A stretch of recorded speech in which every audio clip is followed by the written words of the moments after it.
as you all say, and this show has a golden rule: we don't do boring. Not on my watch. I just won't have it. So, a big 2 hours to come. That dreadful man, David Tennant, at 10 o'clock. But first, my big opinion.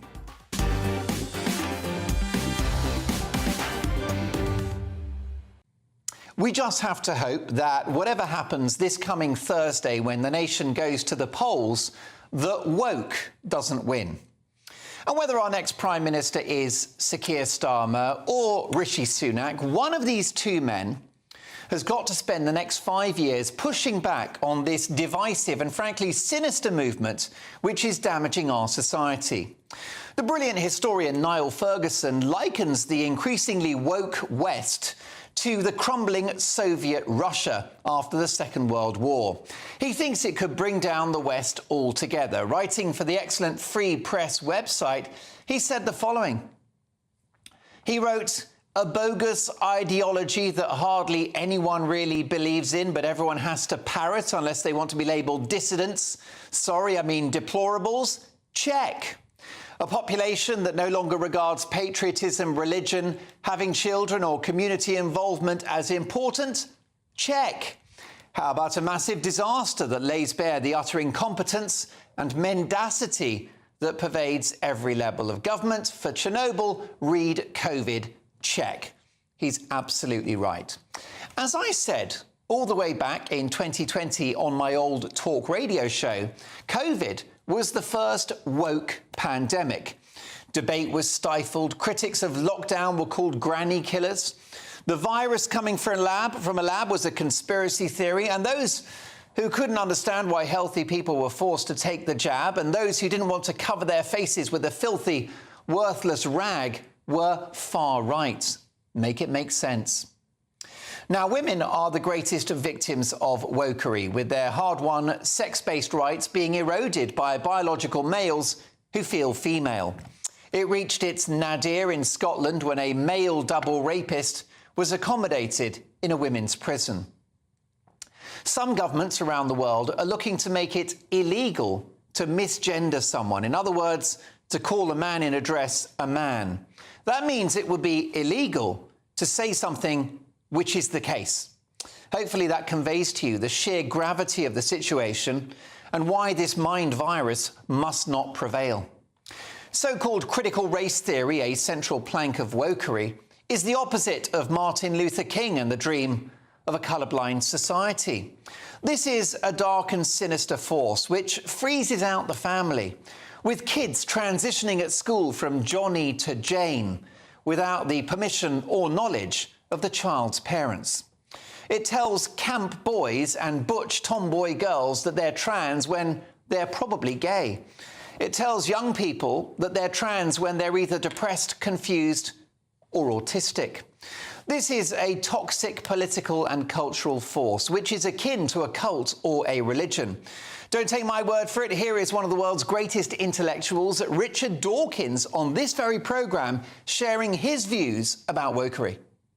I don't want to drag you into the culture wars, but is so-called wokeism a religion, given that it seems that followers must adhere to a set of prescribed beliefs? It's not a religion in the sense that it's supernatural, but it has many of the attributes of a religion in the sense that it's a kind of creed which people sign up to and then follow devotedly and punish heretics who don't believe in it. Heretics like J.K. Rowling and Kathleen Stock, who get pilloried mercilessly and viciously because they don't subscribe to it. So I think in that respect it is like a religion, yes. Well, that was an interview that broke the internet. Whilst we're on Richard Dawkins, here's what he had to say, this great thinker, this great rationalist, about so-called trans ideology, again, which is at the heart of wokeism. Or attitude to this new idea that you might be born in the wrong body, that a man is a woman.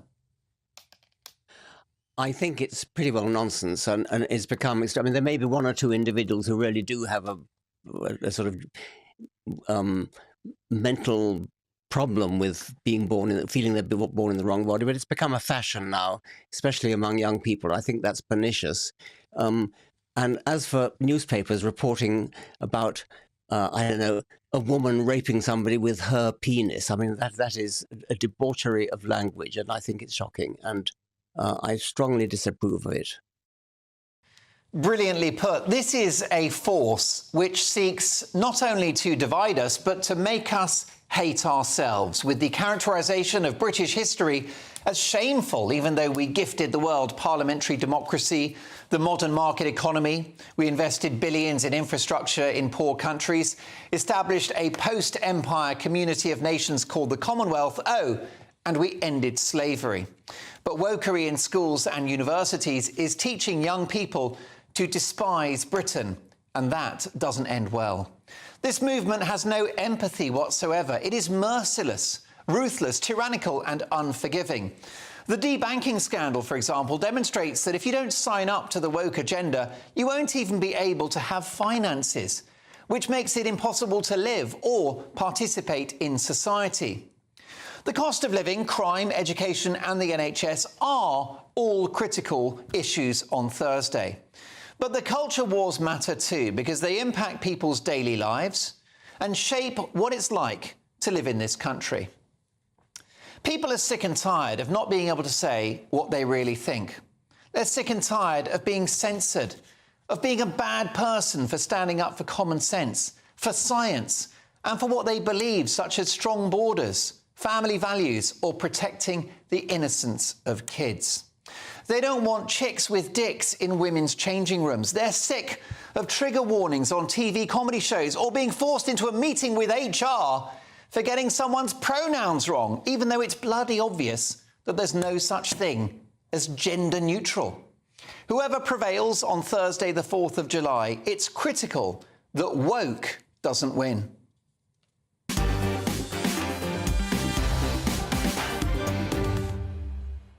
Your reaction, gbnews.com/your say. I'll get to your messages shortly, but first, tonight's top pundits. Journalist and communications advisor Linda Jubilee. I've also got with me Conservative MP, former Conservative MP, farmer as well, Neil Parish, and political consultant and commentator Emma Burnell. Emma, lovely to see you. How are things? Fantastic, Mark. How are you? I'm very, very well indeed. And listen, whoever becomes our next Prime Minister, I wish them well.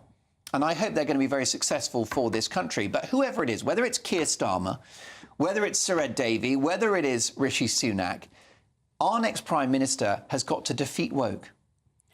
So, on some of the things that you raised, as you know, I agree with you, despite the fact that I am very aware that your audience considered me exceptionally woke. Well, no, my audience is a broad church. Not according to my Twitter feed. Well, Mark Dolan tonight, we treasure the idea that this is the home of diverse opinion, and it's so boring when people sit and agree with each other. So what don't you agree with? So, I mean, I think, for example, there are interesting academic concepts that people have taken out of universities and have tried to broaden in such ways that they become meaningless. So critical race theory is something that's actually a very useful academic concept when studied up these ideas. It's mostly not being what's taught in schools, either in America or here. Well, white privilege. So there's a great deal of difference. White privilege is critical race theory, and that says you're racist if you're white. No, it says that society is structured in such a way that white people tend, not completely, and there is a class element that I think is massively missing to a lot of this. But critical race theory believes in segregation, so black-only theatre performances. Critical race theory... safe spaces for people of colour. It's nonsense. Mark, please. Critical race theory is a very, very small piece of academic work about how some people look through a different lens of racism. It usually happens, not even at graduate level, but at postgraduate level. There are some ideas that are discussed within that, not even wholly agreed within that set of academics, that filter down, and mostly they filter down in this negative way. Oh, you believe in critical race theory as a concept, therefore you think we're going to go to these far extremes. And actually, most of the time in school, what's being taught is exactly the Martin Luther King point that you were making. Sure. So when it comes to a lot, what my problem is with this whole culture war concept, this whole woke wars concept, and the anti-woke. And the anti-woke thing, is that it's not very well defined. So you want us to say, don't be woke, but you And Neil and Linda and myself might all have very different concepts of what falls into the bucket of woke. Ask, yeah. All right, Linda. So let me get this absolutely straight in my head. When my kids first asked me about this years ago, I did a little test to see whether I was woke or not. And they were very pleased because I came out as woke. And I was quite pleased to be getting along with the kids, you know. But the problem was it had a particular definition at the time. It meant awake to racism, awake to misogyny. And in that sense, we're all woke. And we would all like to be that way. Yeah. But what happens is when you get a theory like that, and I appreciate some of these things are academic theories to start with, they're all hijacked by the commercial world, the corporate world, the political world, etc. And inevitably, at that point, I think they do become debased. And then it's much, much harder to deal with. If we could go back to the original meaning of woke, it's quite a valuable thing to study. Yeah, you're absolutely right. The awakeness of woke is absolutely right. We're not living in a strand of the Khmer Rouge, are we? And I can briefly, because the clock's against us. But you know, this definitely isn't left versus right, because it was Tony Blair who advised Keir Starmer about a year ago to ditch the woke stuff, because the public, are a bit tired of cancel culture, trigger warnings at the cinema. Books being rewritten. I think the problem is this the big concept of woke, and then there are so many strands within it. So, for example, a increasingly radical feminist, such as myself, find ourselves maybe at some points in agreement on some areas with social conservatives. Not completely, because a radical feminist believes that gender is a social construct and we should all defy those norms, but that a man is a man and a woman is a woman, and sex is what matters. Social conservatives believe that sex is real, and that on that we have agreement, but that women have a particular role and men have a particular role. And if we were to, for example, completely move away from any of the trans debate tomorrow, you would then find social conservatives and radical feminists way back in their very separate corners. Yeah. OK. All right. Well, look, Neil, where do we start with this? The bottom line is that we're being taught at university, certainly, and in some schools, and whenever you go to a National Trust property, that Britain's got a shameful history, even though we gifted the world, representative democracy. White people have got to be terribly guilty for the entirety of history, even though I personally wasn't that involved in slavery. So what do you think about this? Yeah, I mean, I think we need to be a tolerant society, but I think we've sort of taken it all too far. I also think, we are a great country. We've made mistakes over the years. You'll get cancelled for lines like that. Yeah, but we are. This country is still a great country. It's still got great people in it. And I think the trouble is with all that's going on at the moment is we're sort of gradually eating ourselves up and destroying ourselves. Less tolerant. Yeah, we're becoming less tolerant because the more you push a particular agenda like the trans agenda, it will then put off women in both sides being equally intolerant. But isn't it the woke who are intolerant and behind cancel culture? Yes, they are, and I think you'll find this is what's making other people then more intolerant, because the more you actually emphasise something, then the more everybody else says, I can't stand all this. So the anti-woke become like the woke. I only a couple of years ago lost my 96-year-old mother. I mean, she didn't have a clue what was going on, as you can imagine, because she was a great lady, but she had no idea what on earth people were talking about.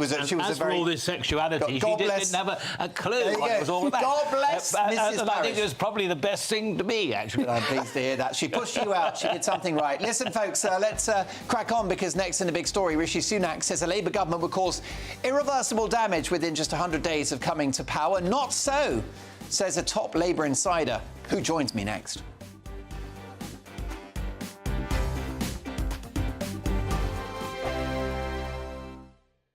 This is GB News, Britain's news channel.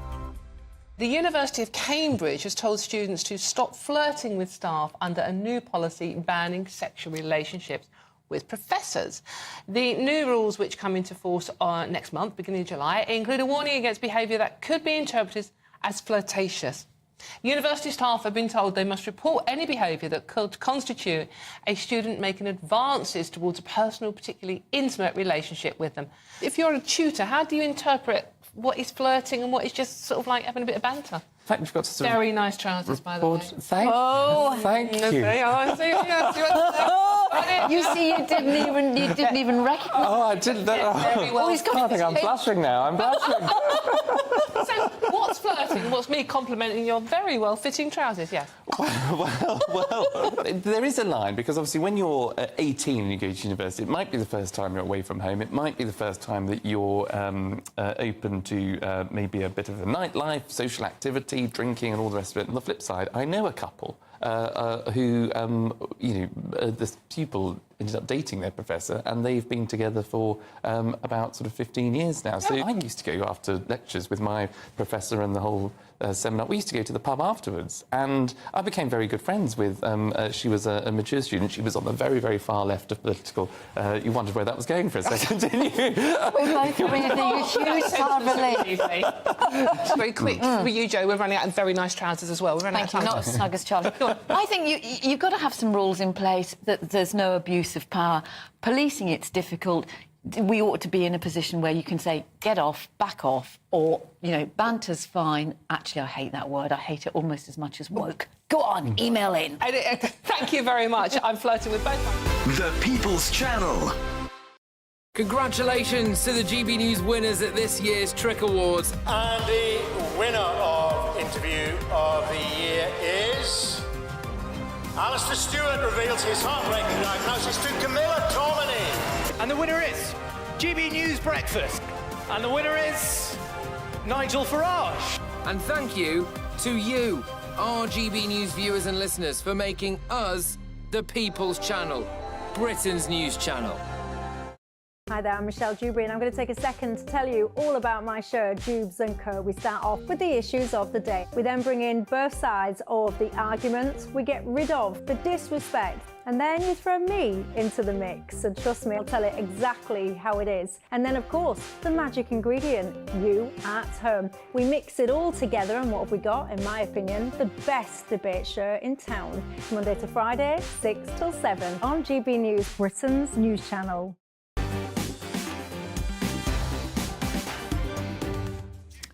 It's time now for the big story, and in an interview with the Telegraph newspaper, the Prime Minister has said a Labour government would cause irreversible damage within just 100 days of coming to power and will bankrupt every generation. Rishi Sunak said, whatever stage of your life, Labour will put up your taxes. Buying your first home, starting a family, sending your kids to a fee-paying school, the taxes will rise.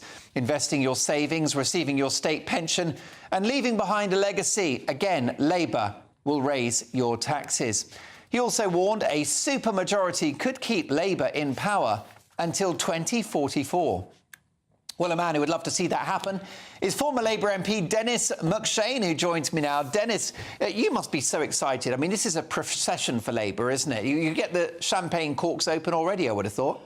It's quite hard to believe, but yes, I just cannot believe the utter incompetence of Rishi Sunak. In the end, he's not really a politician. He didn't stand for council. Politics is a trade. It's a craft. It's well, a Sakir is not a politician, is he? He's a lawyer, right?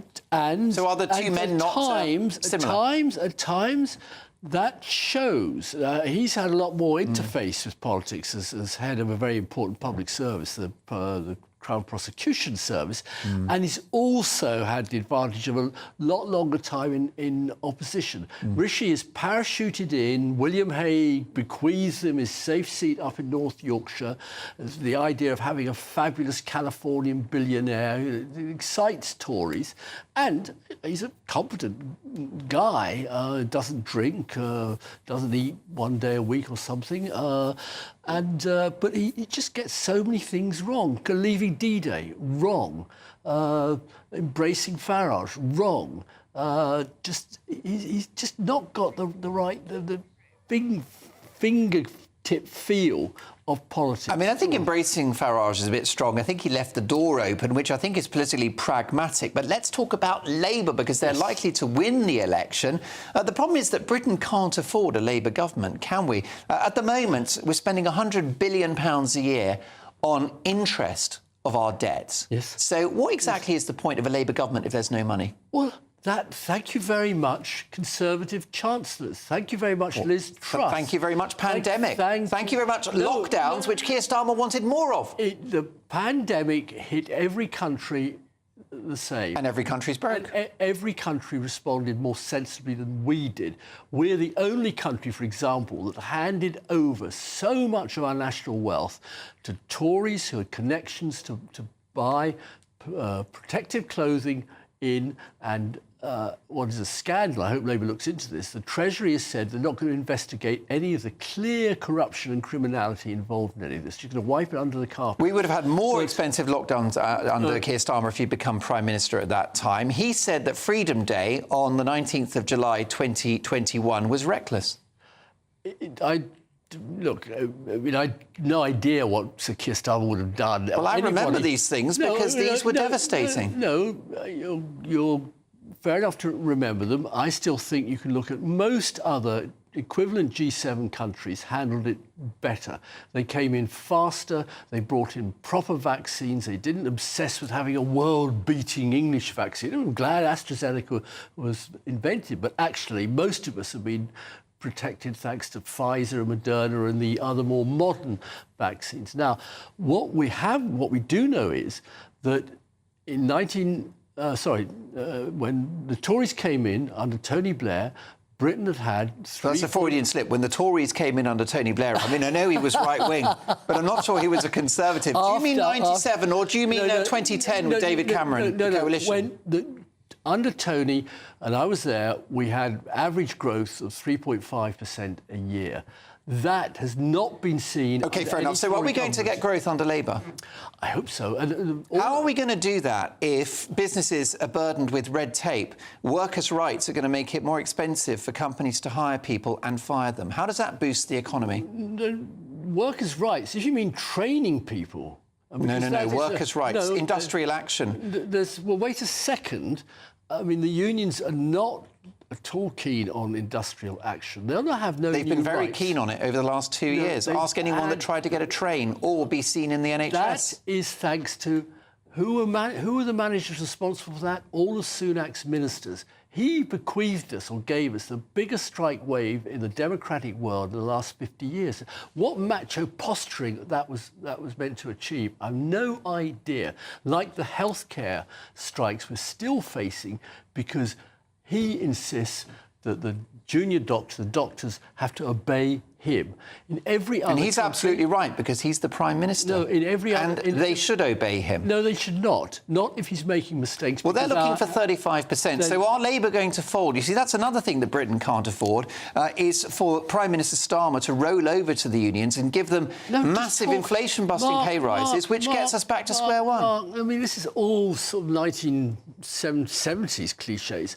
I mean, there's no big pay rises available, because what you've got is, I mean, in Rachel Reeves, certainly, who I do know and have tracked since she came in 2010, one of the toughest and most experienced, economically trained chancellors we've seen for a long time, and her obsession is growth and supporting business. And I suspect there'll be some quite serious, not to say tense rows between some union people and the Labour government, because Starmer's aligned on that.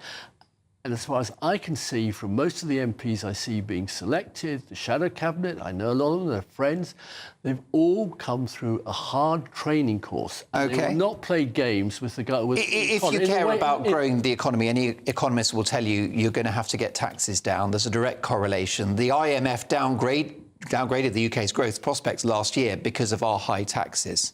So how? No, they downgraded it because we've got no growth. No, they specified in their report last year, the last quarter of last year, that they were downgrading our prospects because of the very high burden of tax. That was one of the factors.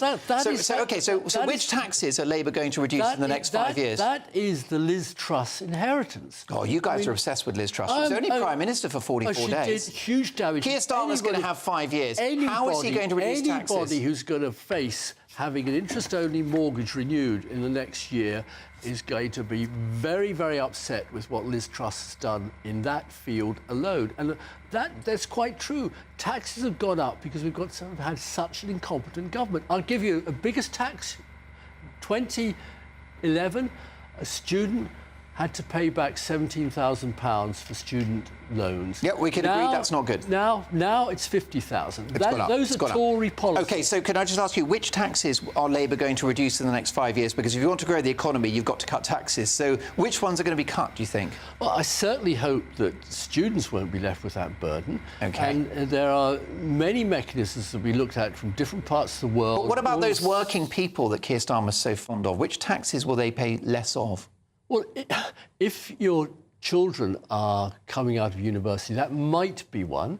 There are others that need to be looked at. Corporation tax, so that come down, that would boost the economy.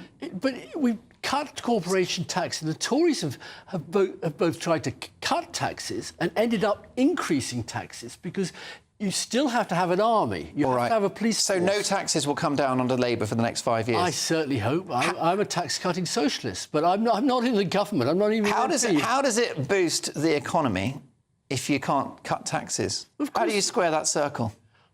This is Economics 101, isn't it? No, Economics 101 is that you grow, you invest. Yes, how do you grow if taxes are at a sort of 7-decade high? I've been in... I mean, that's what Liz Truss tried to do, is cut taxes what Labour should do is have Trussonomics. That's how you get the economy growing. Forgive me, Mark, she only cut taxes on the wealthy. And if you really want to help people, start cutting taxes on ordinary people so they can spend a bit more money locally in Rotherham and Rochester. Dennis, I've loved every second. I hope you'll come back, possibly with the Labour government. Have you got the champagne on ice?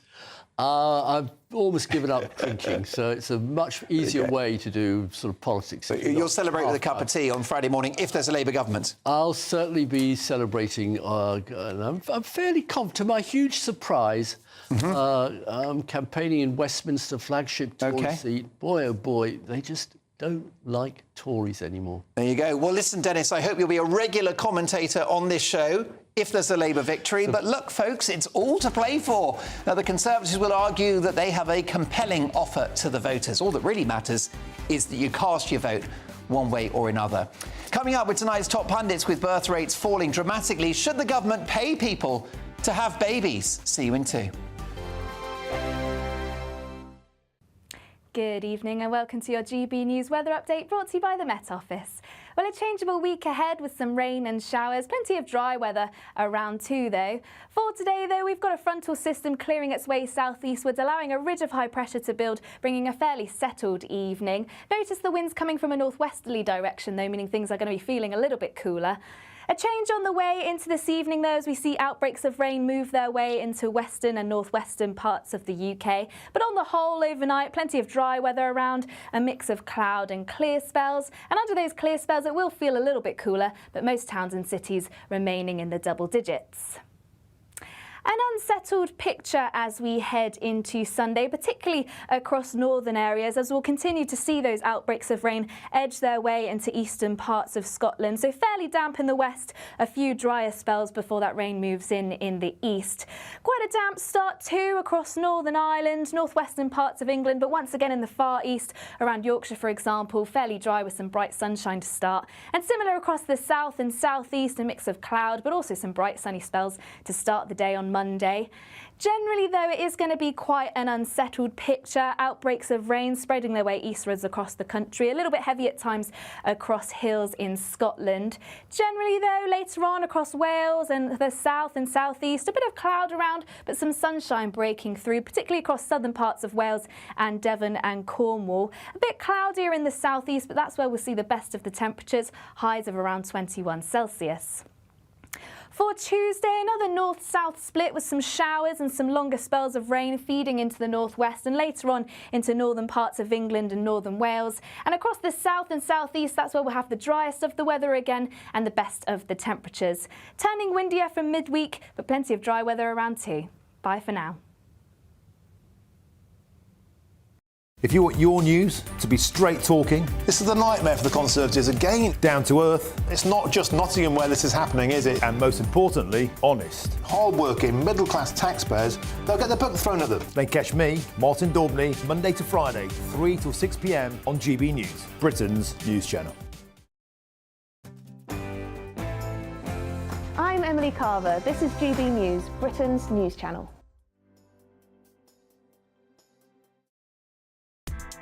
Join me, Nana Okoye, for an informative, interactive news programme with a difference. It's fun. It's true. You're not wrong. No one will be cancelled. Lovely. Join me from 3 p.m. every weekend, only on GB News, Britain's news channel.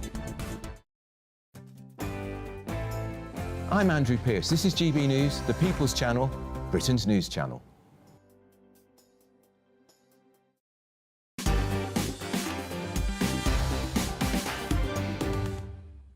It's official, folks. We're not producing enough children. The Guardian newspaper report that the total fertility rate across England and Wales fell to 1.49 children per woman in 2022 from 1.55 in 2021, according to the Office for National Statistics. To illustrate how grave the situation is, the OECD says that to maintain a population, the replacement rate, often known as the R rate, needs to be at least 2.1 children per woman, which means we're facing a growing, ageing population and not enough young people to work, drive economic growth and top up the pensions of the older generation. So, should the government pay families to have babies? Neil Parish.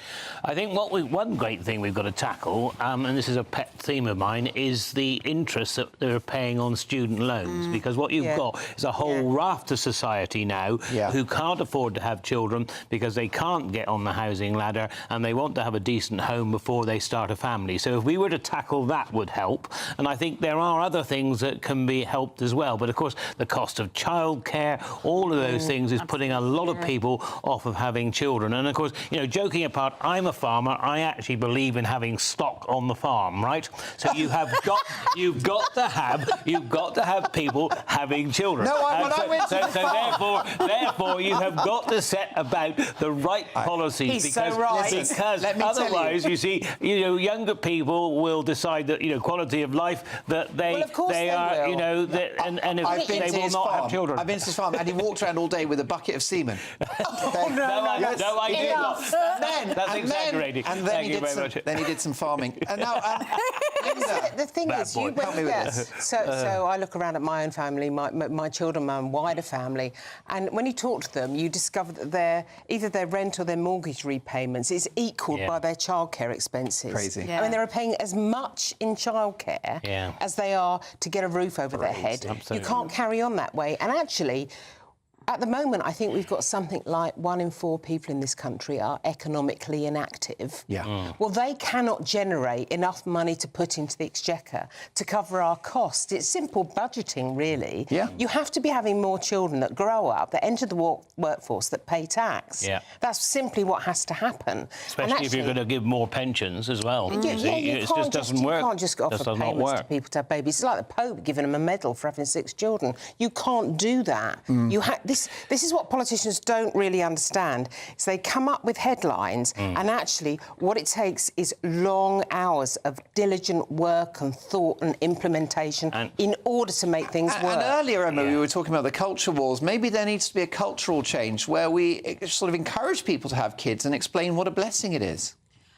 I mean, I think that would be getting involved more in the social side, but I think Neil's right. It's an economic decision for a lot of people. So I think instead of saying we'll put 200 quid in your pocket to have a baby, it's about making much, much better provision for maternity and paternity leave and making it much easier for people to make that choice economically because they're already in a stable home, because they can get home in their 20s rather than their late 30s if they're lucky. Late 30s is kind of the average age now that a young person thinks they might be able to get into the property. And then you see the other problem is by the time you get to that age, you are less fertile. Well, if you're a woman, your egg production's gone off a cliff at 35. I mean, this is the problem. My ovaries, let me tell you, are not what they were. Listen, my you haven't got ovaries. I'll have to tell you it's these 2024. things. I get into trouble for that. I identify as somebody with ovaries. Listen, at 10 o'clock, I'll be tackling the dreadful sexist man that is David Tennant, his outrageous comments about Kemi Badenoch. My first on-air reaction to that shocking story in my take at 10. You won't want to miss it. But the candidates for the cities of London and Westminster are Tim Barnes, Conservative, Rachel Blake, Labour, Liz Burford, Rejoin EU, Hugh de Burgh, Social Democratic Party, Matthew Carr Independent, John Generic Independent, Tarun Gulati Reform UK, Tim Hallett Independent, Edward Lucas Lib Dem, Hos Shafiei Workers' Party of Britain, and Rajiv Rahul Sinha Greens. So there you go. My Take at 10 is on the way. You won't want to miss it. But next up, if they collapse on Thursday, could the Conservative brand disappear altogether? I'll be asking their former chairman, Sir Brandon Lewis, next.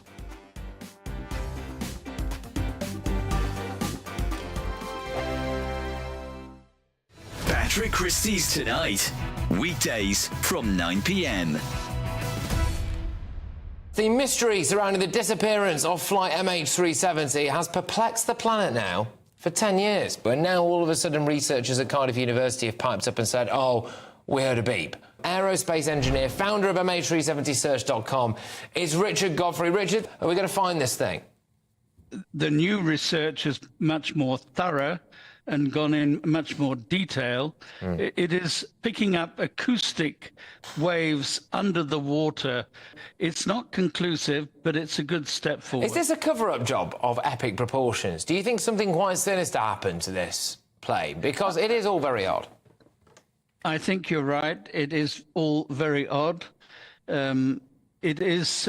We have a lot of data, but we don't have the final analysis, and we won't until we actually find the wreckage. The Indian Ocean is a huge place, 77 million square kilometers. When we find the plane, we can recover the flight data recorder, the cockpit voice recorder. We can learn a lot more. Do you think someone might have shot it down? No, the plane flew until it ran out of fuel. The plane was perfectly in working order. There was an active pilot right until the end. So my only theory at the moment is the captain of the plane actually committed a hijack of his own plane. But until we find it, we won't be able to prove that. We are potentially a step closer now to knowing and to one of the greatest mysteries of recent times anyway, finally being solved. As aerospace engineer there, Richard Godfrey, thank you. Britain's election channel, the People's Channel. On election night, we are throwing a party. The GB News Election Night Watch Party will be live from Essex and you are all invited. On air from 10 o'clock, we'll have familiar faces from across the channel, entertainment and lots more stuff as we keep our eye on all the results as they come flying in. If you want to join our live Election Night Watch Party audience, scan the QR code on screen or go to gbnews.com/election party. Good afternoon, Britain. Your lunchtime update on the stories that matter across the UK. From breaking news and insightful analysis, inspiring stories and lively debates. You're comparing yourself to a former Prime Minister. Which is it? Stay informed, stay updated, stay entertained. I just don't know how anyone would not want to be there. Every weekday from midday. We are Good Afternoon Britain, only on GB News. Britain's news channel.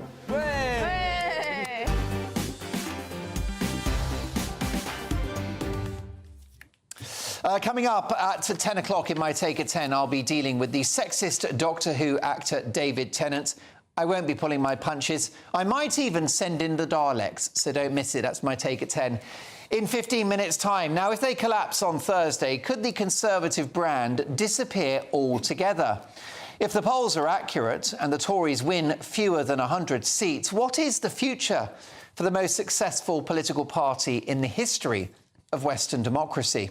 Who better to ask than the man who served as their chairman, former Northern Ireland Secretary Sir Brandon Lewis. Sir Brandon, lovely to see you in the studio. Thank you for having me. First of all, let's get a plug-in. I think you're covering the election for GB News on election night. I am. I'm with you from 10 o'clock till about 1 a.m. on poll day night. So once we see the exit polls all the way through that first few hours. So it should be an exciting evening. Election nights are exciting. Yeah. In your rider, have you asked for a box of tissues for the tears? No, not yet. I'd forgotten about that. Actually, I might have to add that in, or just man up. And I mean, the reality is, election nights, whatever happens, there's an exhilaration and a buzz around an election night. Whatever happens, and so it's going to be an exciting evening. And obviously, I'm hoping that the polls are wrong, but. Let's be, got to be realistic. The polls are consistent. You love your party. You've served your party for a long, long time. You want the Conservatives to win. You think they have a compelling case to the electorate. So why, for example, are so many Conservative supporters heading over to Reform UK? I think there's a mixture of reasons. I don't think there's any simple answer to that. I think there's a reality. We've been in government for a very long time, and I think there is an element of there is a cycle to politics, just being realistic about it. I think also there's a large number of people who voted for us, certainly in 2019, and who may not have voted for us in 2010 or even 15, probably voted to leave the European Union, voted for Brexit, and then voted for us maybe in 17, certainly in 19, who are now looking at particularly what's happening on immigration and taking a view about we've not delivered enough for what they want to see.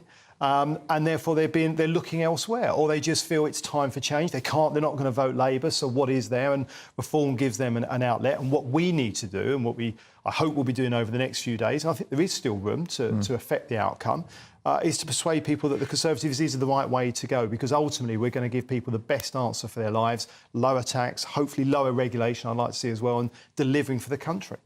Certainly the emails I get from viewers and listeners who are former Tory voters is that they feel that the Conservative Party stopped being Conservative, and they date that back to perhaps 2010 and the coalition government and David Cameron. Would you agree with that? Yeah. Has the party gone a bit woke, shifted to the left? I think the reality, we have to remember, we had a coalition government, so there was a restriction on some of the things we could do. Like, I was a minister for part of that time, and I can remember having to negotiate to get even small things through and to do certain things in the local government department.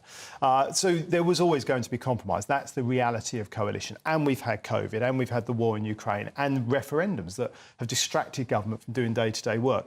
I think politics as a whole is getting drawn into this woke agenda issue. I think that's a shame. I believe in free speech. We should have to have a proper, robust debate. And I think people are starting to run scared of that, which means you're losing some of the characters from politics as well, because as soon as somebody says something interesting, they're open to getting attacked, particularly in social and digital media. And I think we've got to be conscious of that. And I've spoken about this before. I think we've got to be wary of the type of people we're going to draw into politics if we start shutting down that kind of discussion and debate. Most definitely. If you were still chairman, what would you be saying to the Prime Minister tonight? He's got 4 days to move the dial. What should he do?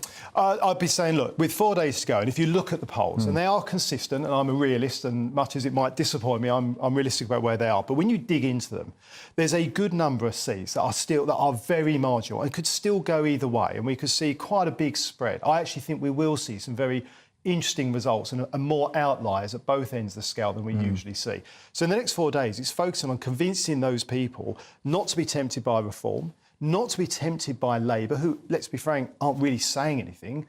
They're not outlining what they're going to do, and to persuade those people. And that means being very energetic, giving our members a real boost to get out there for the next few days, knock on those doors, explain to people why, even if they're frustrated with what they've seen in the last few years, why they should give us a chance to deliver in the next government, because that will mean more seats. And every extra seat means if we're in opposition, we're in a better position to hold Labour to account. But Reform UK will stop the boats. They're going to cut taxes, and they're going to end wokery in our public institutions. They're the real Conservatives, aren't they? Well, I would say, actually, if you look at immigration and small boats, I've got to say, even if you look at Reform, I've not seen the detail of what they're going to do. I've been immigration minister. They're going to turn the boats around and send people back to France. Well, they say that, but they're not explaining how to do it. I've been immigration minister when we did have the lowest level and the highest level of returns of foreign national offenders. So I know how difficult this is. It can be done. I think the PM has outlined a way of Rwanda's a very good example. Labour, of course, have voted against that consistently, giving a clear message about this and actually getting through a process. And these things are complicated. They're difficult. And, of course, we've got to deliver on that. But we've got to show people in the next few days that Reform can't form a government. we are the party that whatever happens is going to either be the main party of opposition, or if there's a big shift in the next few days, if we're in government, we're the party that can actually do something and deliver. The NHS is on its knees, taxes at a 7-decade high, the public service is in disarray, nothing works in this country. A lot of people who wouldn't normally vote Labour are going to on Thursday, and they'd be right to, wouldn't they? Well, it's a fair challenge, and I think that is one of the challenges we've got, and we've got to be clear about the fact. The reality is, I think a lot of people do understand this, we had to spend money through COVID to support people, so different people have a different view about people they've forgotten COVID, haven't they? I think there is an issue around, people have forgotten how much money we spent through COVID. $500 billion. The impact of the war in Ukraine and the impact on energy prices. What Rishi Sunak has done, to his credit, is where he can afford it, is now cutting taxes. Now, I back Liz Truss, and I think what Liz wanted to do economically keep that quiet if I were you. Yeah, I'm quite open about it. Had you been drinking at the time? No, because I think what she wanted to do economically was the right thing for our country. Good policy, bad execution? I think that's probably the best description, yeah. And I think what Rishi is now trying to do is outline that now we feel we're in a better place, he can execute those tax reductions in a sensible and a pragmatic way for people. That means people will have more money in their pocket, more control over their own lives. But we need Conservatives in Parliament to do that. Brandon, only a couple of seconds left. Can't wait to see you on election night here at GB News and thereafter as well, because you're leaving the Commons. Yes. I'm sure you're going to miss the cut and thrust of politics, but you get your life back, which is good. Yes. More time to remind my wife what I look like. Just briefly, if you can, does the Conservative brand face an existential moment on Thursday? Could it be wiped out altogether? Because that's certainly the ambition of Nigel Farage. Yeah, I think we've got to be conscious that there is a risk that we could go down that road, and that's why we're going to have to move very quickly. Remember, we're a membership-based party. Remember that if we want to be in government in the future, we've got to appeal to a younger generation of people, give them a reason to vote for us and be positive about what we can do as a party for our country. My thanks to Brandon Lewis, who returns for our election night coverage. Don't miss it. But coming up in my Take at 10, I'll be dealing with the rude and sexist actor David Tennant, star of Doctor Who. I'm not pulling my punches. I might even send in the Daleks. My Take at 10 is next. Warm feeling inside from Boxed Boilers, sponsors of weather on GB News. Good evening and welcome to your GB News weather update brought to you by the Met Office. Well, a changeable week ahead with some rain and showers, plenty of dry weather around too though. For today though, we've got a frontal system clearing its way southeastwards, allowing a ridge of high pressure to build, bringing a fairly settled evening. Notice the winds coming from a northwesterly direction though, meaning things are going to be feeling a little bit cooler. A change on the way into this evening, though, as we see outbreaks of rain move their way into western and northwestern parts of the UK. But on the whole, overnight, plenty of dry weather around, a mix of cloud and clear spells. And under those clear spells, it will feel a little bit cooler, but most towns and cities remaining in the double digits. An unsettled picture as we head into Sunday, particularly across northern areas, as we'll continue to see those outbreaks of rain edge their way into eastern parts of Scotland. So fairly damp in the west, a few drier spells before that rain moves in the east. Quite a damp start too across Northern Ireland, northwestern parts of England, but once again in the far east, around Yorkshire, for example, fairly dry with some bright sunshine to start. And similar across the south and southeast, a mix of cloud, but also some bright sunny spells to start the day on Monday. Generally, though, it is going to be quite an unsettled picture. Outbreaks of rain spreading their way eastwards across the country, a little bit heavy at times across hills in Scotland. Generally, though, later on across Wales and the south and southeast, a bit of cloud around, but some sunshine breaking through, particularly across southern parts of Wales and Devon and Cornwall. A bit cloudier in the southeast, but that's where we'll see the best of the temperatures, highs of around 21 Celsius. For Tuesday, another north-south split with some showers and some longer spells of rain feeding into the northwest and later on into northern parts of England and northern Wales. And across the south and southeast, that's where we'll have the driest of the weather again and the best of the temperatures. Turning windier from midweek, but plenty of dry weather around too. Bye for now. Looks like things are heating up. Boxed Boilers, sponsors of weather on GB News.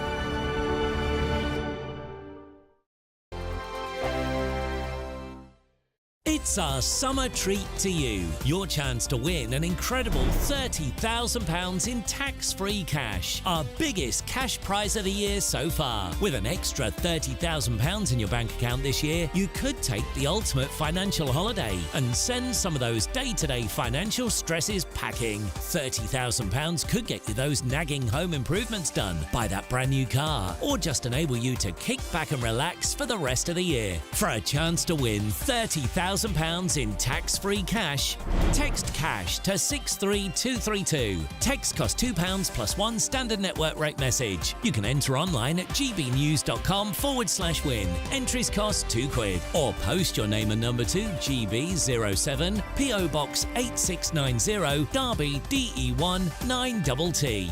UK only. Entrance must be 18 or over. Lines close at 5 p.m. on the 30th of August. Please check the closing time if listening or watching on demand. Good luck. Congratulations to the GB News winners at this year's Trick Awards. And the winner of Interview of the Year is... Alistair Stewart reveals his heartbreaking diagnosis to Camilla Tominey. And the winner is GB News Breakfast. And the winner is Nigel Farage. And thank you to you, our GB News viewers and listeners, for making us the People's Channel, Britain's news channel. GB News is Britain's election channel. And when the big stories break, we're tackling them on Britain's newsroom. When we disagree, and we disagree a lot, it's even livelier than normal. We don't disagree that much. We do. His comedy, though, is revolting. I knew her, unlike you. That explains Beverly Turner's temperament. It's a bit frosty in here, isn't it? He'll have one of me one day. For dartball practice. Britain's newsroom on GB News. Weekdays, 9:30 a.m. GB News, the People's Channel, Britain's news channel. Are the newspapers getting you down? My wife didn't divorce me that month. Struggling to separate the wheat from the chaff? I know that it's a bit of a circus at the best of times. Well, don't worry. Headliners has got you covered. We'll take the burden of reading the day's news, and if we get depressed, who cares? It's an occupational hazard, frankly. That's Headliners on GB News from 11 p.m. till midnight, and the following morning, 5 till 6 a.m. on GB News, the comedy channel. Nah, just kidding. Britain's news channel. I'm Patrick Christie's. Every weeknight from 9, I bring you 2 hours of unmissable, explosive debate and headline-grabbing interviews. What impact has that had? We got death threats and the bomb threat and so on. As time passes, she could have said Storm. You made my argument for me. My guests and I tackle the issues that really matter, with a sharp take on every story. Went everywhere. Something practical could be done. Or I can become something different. Patrick Christie's tonight from 9 p.m. only on GB News, Britain's news channel.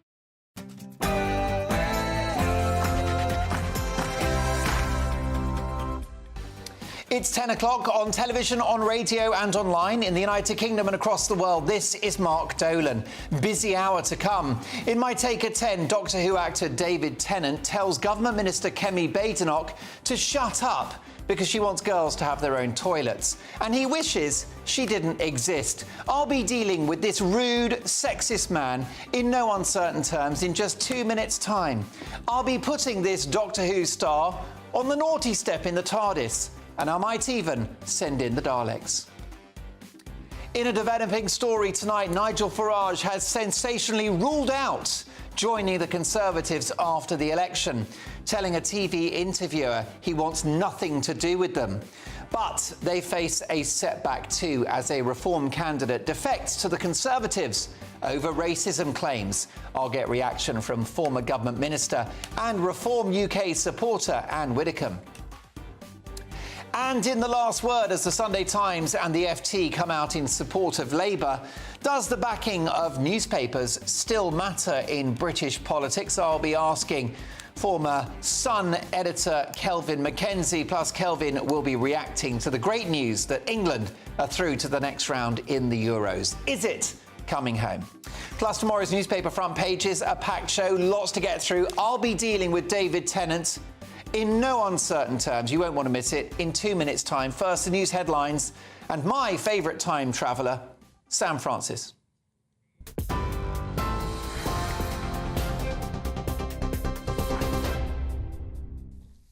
Mark, thank you very much, and good evening to you. It's just after 10 o'clock, and as we heard there from Mark at the top of the programme, sports news. England fans, well, they weren't alone watching tonight's nerve-wracking clash against Slovakia. The Prince of Wales said he too was on an emotional rollercoaster. But from despair to delight, this was the reaction in London's fan zone as Gareth Southgate's side went on to win 2-1.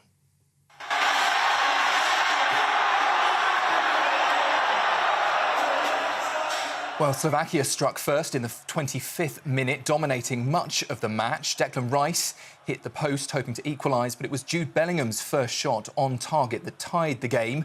And then Captain Harry Kane headed the winner in extra time. It means England will now face Switzerland in the quarter-finals. In politics news today, the leader of Reform UK has told a gathering of supporters that he'd axed the TV licence fee, which funds the BBC. It comes after he was questioned during an appearance on the BBC's Question Time programme about accusations that some of the party's activists are racist. Taking aim, though, at opposition leaders, Nigel Farage also said he wants to be an alternative to slippery Sunak and described Sir Keir Starmer as having the charisma of a damp rag. At the event in Birmingham, Mr Farage claimed that undercover footage of a campaigner making a racial slur against the Prime Minister was part of a smear campaign, though Channel 4 have denied those claims. This guy is a setup. He was acting from the minute he walked into that office. He came up with a stream of invective not seen since Alf Garnett was on the television in the early 1970s. And some of it was just, turning mosques into Wetherspoons. It wasn't even serious. It was nonsense. So I really feel that Channel 4 or the production company need to be called before an inquiry. Let's find out the truth about what happened. Nigel Farage there speaking earlier in Birmingham. Well, the Prime Minister insists that an election victory for the Conservatives is still possible, despite polls predicting a heavy defeat. Rishi Sunak warned today that Labour's tax plans would bankrupt people in every generation and also criticised their plans to make private schools pay VAT, saying that taxing education is wrong. Labour, though, says its first steps, if it wins the election, would be restoring economic stability and cutting NHS waiting lists. The party continues to lead the Tories in the polls by around 20 points ahead of next week's election. And in France, voting has now closed after the first round of parliamentary elections there, with exit polls showing a lead for the far-right National Rally. The party's leader secured around 34% of the vote. Marine Le Pen says that result shows Emmanuel Macron's centrist alliance, which came third, has been almost wiped out. However, experts say despite the National Rally's support, they could still struggle to win next week's decisive second round. Meanwhile, in the US, President Biden's approval rating remains unchanged following a widely criticised debate performance. A poll by Morning Consult found the president retains a 1-point advantage over Donald Trump, which is the same margin that was recorded the day after Trump was convicted of criminal charges. However, 60% of those surveyed said the president should be replaced before November's election, though no alternative candidates performed any better in that poll. And as we've heard today, police in Tenerife have now called off the search for missing teenager Jay Slater. The British tourist from Lancashire was last seen in a mountainous area of the island almost 2 weeks ago. According to reports, the search operation has now finished, although they say the case remains open. And that announcement from police comes just 2 days after a big push by search teams and expert volunteers to help find the 19-year-old. And finally, Inside Out 2 has crossed a major box office milestone, taking more than $1 billion during its global release. In just its third weekend in cinemas, it's now notched up ticket sales in record time for an animated film. The sequel to the 2015 original introduces audiences to a whole new cast of emotions inside a teenager's head, with joy, sadness and anger, not quite sure how to react to the arrival of anxiety, envy and embarrassment. And if, like me, you haven't got a clue what any of that means, you'll have to watch the film to find out. Those are the latest GB News headlines for now. I'm Sam Francis. More at 11 o'clock. For the very latest GB News direct to your smartphone, sign up to News Alerts by scanning the QR code or go to gbnews.com/alerts.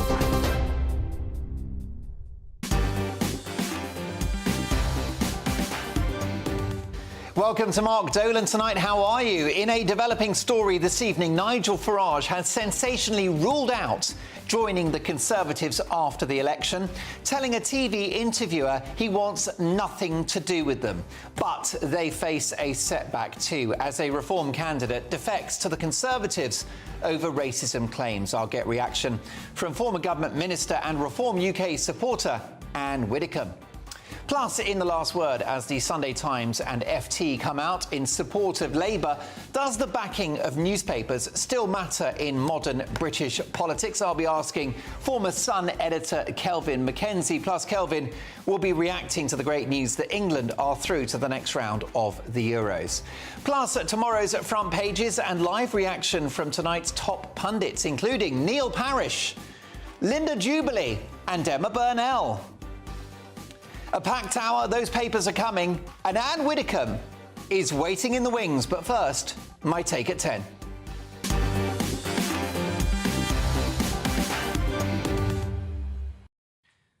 The truth is that in life, you can't really hide who you are.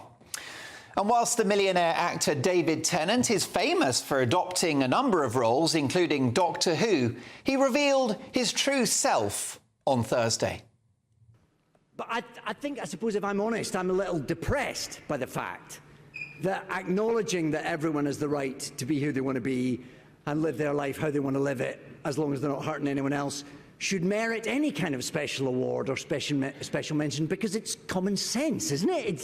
However, until we wake up and Kemi Badenoch doesn't exist anymore, I don't wish ill of her, I just wish her to shut up. Wow. First of all, Tennant says that he wishes Kemi Badenoch didn't exist anymore. What does that mean? If she didn't exist anymore, she would be dead, wouldn't she?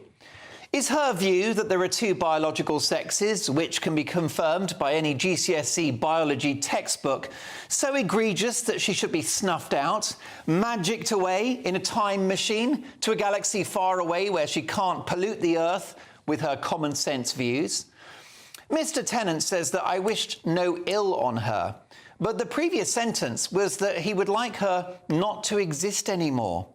This inescapably dark remark reflects the underlying coercive violence of the so-called Be Kind crowd, who are anything but. How do you think Kemi Badenoch's family in particular, her young children, feel about the fact that one of Britain's best paid and most famous celebrities wants their mum not to exist anymore for the great crime of wanting girls to have their own toilets? Can you imagine if a male celebrity on the political right had made these comments about a woman, and a woman of colour, I might add, wishing that she didn't exist and telling her to shut up? Well, of course, he would be burned at the stake. Funnily enough, I spent the next day trying to find this story in The Guardian. This is me scrolling through my phone, looking at the Guardian app, the very day after this story broke. It was nowhere to be seen. I can't imagine why they didn't want to run it when it featured in almost every other paper. Well, the answer is that it didn't fit the narrative, did it? They knew that it was indefensible and an embarrassing own goal for woke progressives, so better leave it out altogether. Withholding editorial is as much a manipulation of the reader as running it. Not covering stories is a form of lying.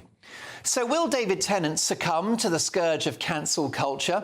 Will those theatre parts disappear? Will the movie roles and TV characters dry up? Of course not, because the lovely establishment give people like David Tennant a blank cheque because he is on the correct side of the political spectrum.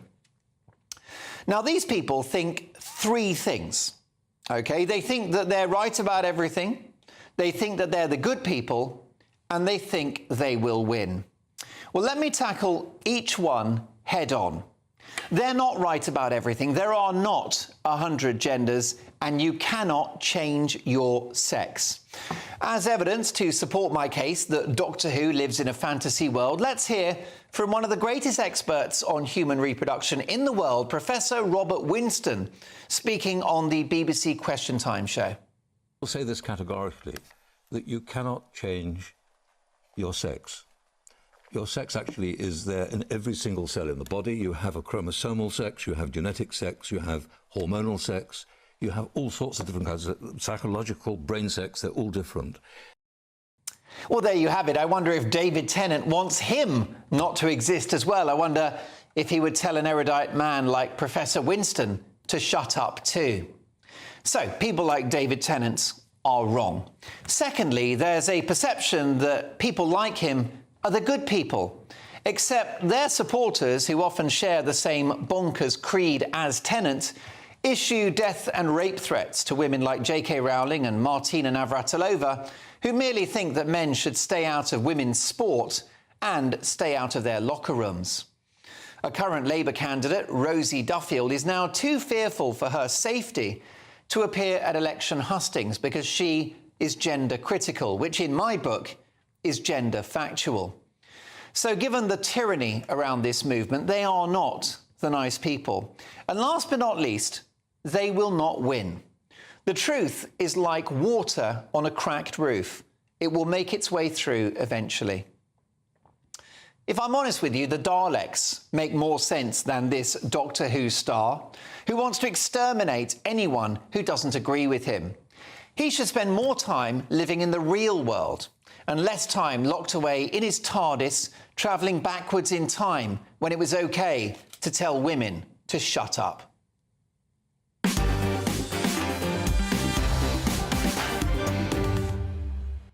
Your reaction, gbnews.com/your say. Let's hear the views of my top pundits this evening. Journalist and communications advisor Linda Jubilee, former Tory MP and farmer Neil Parish, and political consultant and commentator Emma Burnell. Linda Jubilee, I want to know what you think, and I'm not going to tell you to shut up.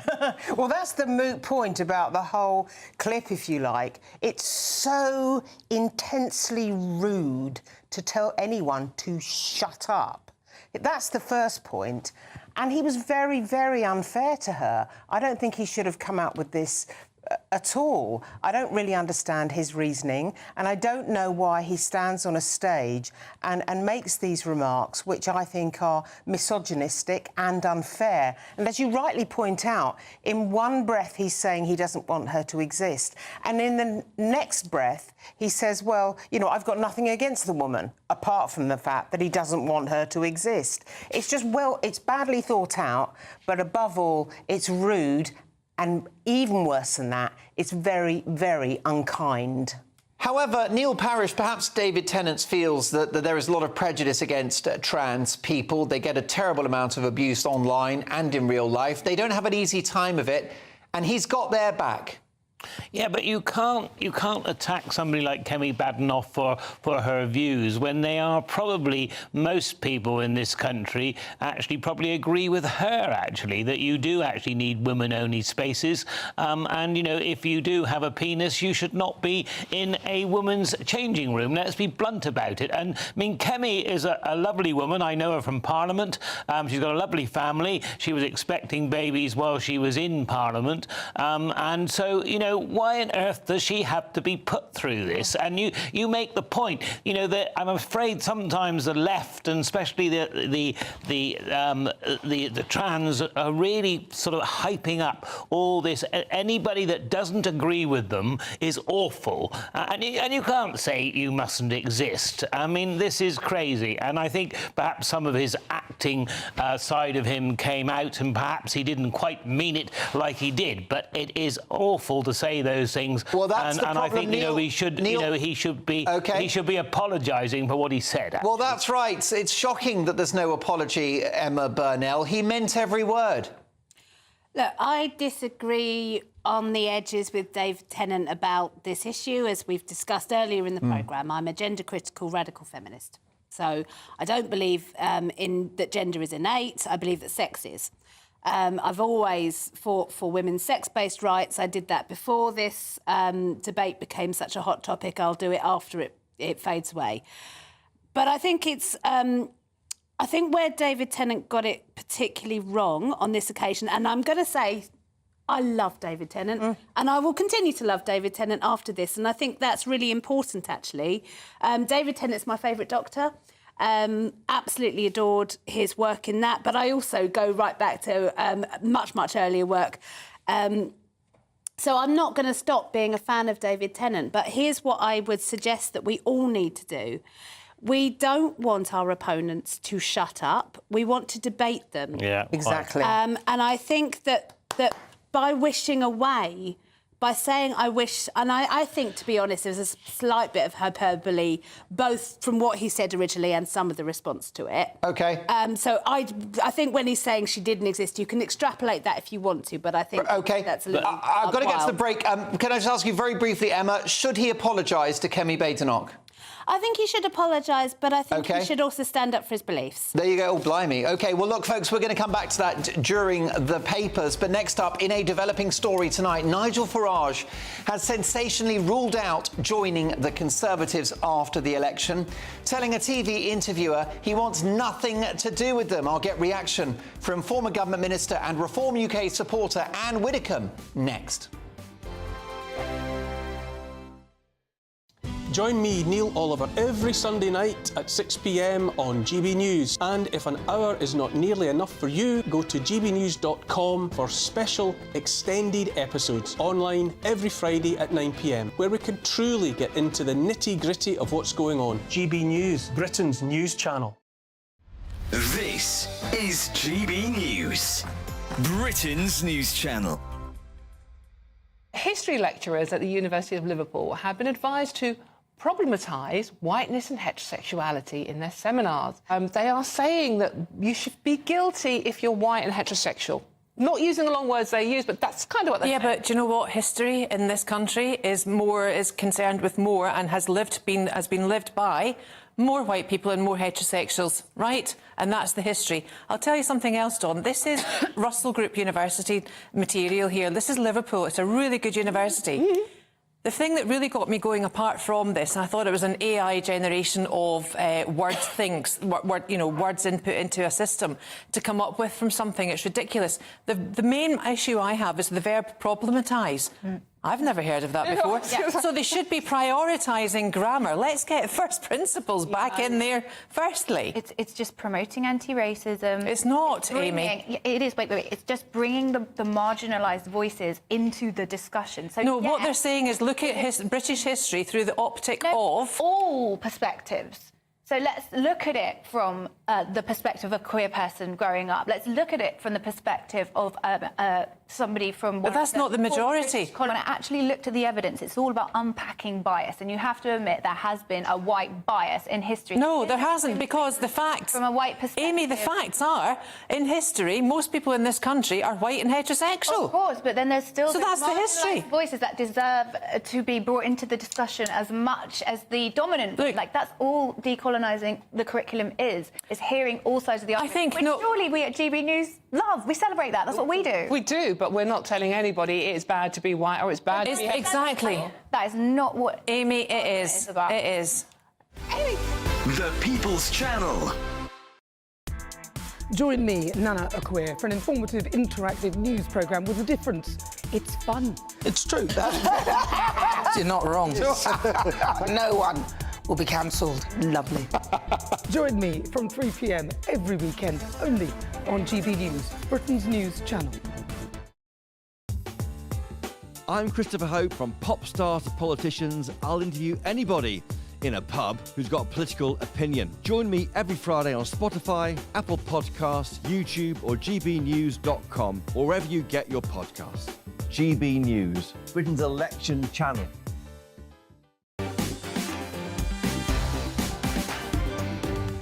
Big reaction to my take at 10 on the message board, gbnews.com/your say. David Tennant tells the government minister to shut up and effectively wishes she wasn't alive. I can't believe I'm saying those words. Adrian Porter, who's a GB News member, says, Mark, I used to like David Tennant as Doctor Who. He's nasty and outspoken now, like a lot of celebrities. Why is that? How about this? You're on fire tonight, says Wendy. Second monologue that hit the mark. Well, thank you very much for that. Bravo to your take at 10, says Helen. Of course, it's not just aimed at that clown Tennant. It's directed at all of the establishment wokery. Keep those messages coming. But in a developing story, Nigel Farage has sensationally ruled out joining the Conservatives, telling Sky News he wants nothing to do with them. He told their political editor, Beth Rigby, that they have no interest in the truth. For them, he said, it's all a game. He added, they're awful, they are ghastly. Well, Reform UK held a rally today at the Birmingham NEC, where one of their key supporters, former Conservative Government Minister Anne Widdecombe, made quite the splash. Over the next 4 days, freedom, common sense, determination, pride in our country. That's what reform is, and that's why we deserve to fill up Westminster. Well, that was vintage Anne Widdecombe, and she joins me now. Anne, lovely to see you. How was the atmosphere in the hall today in Birmingham? It was terrific. There was an excitement there. People feel they're part of something which is really making an impact already, but it's going to make an even bigger impact. Well, we also had our fun. We had some fireworks. People are very, very optimistic and, I would say, inspired. What does a successful election look like for Reform in just 4 days' time? Well, I think a successful election will be if we get seats at Westminster. I'm not going to put a number on them. If we get millions and millions of votes, that will be a successful election. We're not expecting to go from naught to government, but I do expect us to go from naught to the effective opposition. Now, Anne, you spoke very well today. You're an amazing public speaker, but that won't undo the damage of a difficult week for Reform UK, will it? With an almighty race row with Channel 4, and 3 candidates stood down by the party for appalling comments, and today a defection from Reform to the Conservatives. The wheels have fallen off, haven't they? Oh, don't be silly. Of course the wheels haven't fallen off. I mean, first of all, as far as Channel 4 was concerned, there are very big question marks about that interview and that undercover operation, not least the fact that the chap who made the remarks appears to have been an actor and to be using his actor's voice rather than his own. Now, that is for Ofcom to look at. That's for the police to look at. Farage has referred them to both those bodies, and that's for them to sort out. There will always be in any party bad apples. I mean, as Nigel himself said today, we had to put together 630 candidates from scratch, and we did that, and there was bound to be the odd mistake. But if you look at that hall today, and you look at our candidates, and I've been going all around the country, I've been meeting candidates everywhere. I mean, the sheer determination that they have and the inspiration that they have, wheels coming off, we're absolutely forging ahead. How many Lib Dem candidates have had to be suspended or dumped out of the party for racist allegations? This is a Reform UK problem, isn't it? You're attracting the wrong sorts of people, Anne. Well, let me just tell you this. When I was a Conservative, I was told exactly the same thing about the Conservatives, and that it was where people who sympathised with the BNP would go because there wasn't anywhere else for them to go. I got exactly that. I got that in Burnley. I got it many, many times. And, this is just, as far as I'm concerned, this is a red herring. Nigel has refused to join the Conservative Party. That's the first time he's been definitive about that. Your reaction, Anne, is that the right move? Well, I think it's certainly right at the moment, yes, because, I mean, the Conservatives are completely at 6s and 7s. As I've been saying as I go around the country, if they really are absolutely smashed on Thursday, I will feel sadness, but I will also not feel any regret, because they really have brought it on themselves and they need to start rediscovering conservatism. And I think Nigel's right. I don't think we join them while they're in that sort of state. OK, so, Anne, you wouldn't rule out some kind of collaboration or even a merger at some point in the next 5 years in the lead up to the 2029 election? I don't know that I'm thinking about a merger, but I'm sure we would look sympathetically at applications from the right sort of Conservative to join Reform. Yes, I mean, if it's a battle of the brands, which survives, the Tories or Reform UK? I think Reform UK survives because we're new. We've made a huge impact. The momentum has been enormous. If you want to talk about wheels coming off, Mark, just look at the Tories and just tell me, that anything is working for them. Well, Anne, you spoke with such power today. It was characteristically entertaining and, just amazing oratory. Thank you for joining us. We'll catch you in a week's time. Responding to Mr Farage's claims, a spokesperson for Channel 4 said, "We strongly stand by our rigorous and duly impartial journalism, which speaks for itself." We met Mr Parker for the first time at Reform UK's headquarters, where he was a Reform Party canvasser. We did not pay the Reform UK canvasser or anyone else in this report. Mr Parker was not known to Channel 4 News and was filmed covertly via the undercover operation. What are your thoughts about a bumpy week for Reform UK? Are they a refreshing alternative to the Conservatives, or is Nigel Farage a dangerous, divisive man who has done untold damage to the country? Let me know your thoughts. gbnews.com/your say. The papers are next. Good evening and welcome to your GB News weather update, brought to you by the Met Office. Well, a changeable week ahead with some rain and showers, plenty of dry weather around too, though. For today, though, we've got a frontal system clearing its way southeastwards, allowing a ridge of high pressure to build, bringing a fairly settled evening. Notice the winds coming from a northwesterly direction, though, meaning things are going to be feeling a little bit cooler. A change on the way into this evening, though, as we see outbreaks of rain move their way into western and northwestern parts of the UK. But on the whole, overnight, plenty of dry weather around, a mix of cloud and clear spells. And under those clear spells, it will feel a little bit cooler, but most towns and cities remaining in the double digits. An unsettled picture as we head into Sunday, particularly across northern areas, as we'll continue to see those outbreaks of rain edge their way into eastern parts of Scotland. So fairly damp in the west, a few drier spells before that rain moves in the east. Quite a damp start too across Northern Ireland, northwestern parts of England, but once again in the far east, around Yorkshire, for example, fairly dry with some bright sunshine to start. And similar across the south and southeast, a mix of cloud, but also some bright sunny spells to start the day on Monday. Generally, though, it is going to be quite an unsettled picture. Outbreaks of rain spreading their way eastwards across the country, a little bit heavy at times across hills in Scotland. Generally, though, later on across Wales and the south and southeast, a bit of cloud around, but some sunshine breaking through, particularly across southern parts of Wales and Devon and Cornwall. A bit cloudier in the southeast, but that's where we'll see the best of the temperatures, highs of around 21 Celsius. For Tuesday, another north-south split with some showers and some longer spells of rain feeding into the northwest and later on into northern parts of England and northern Wales. And across the south and southeast, that's where we'll have the driest of the weather again and the best of the temperatures. Turning windier from midweek, but plenty of dry weather around too. Bye for now.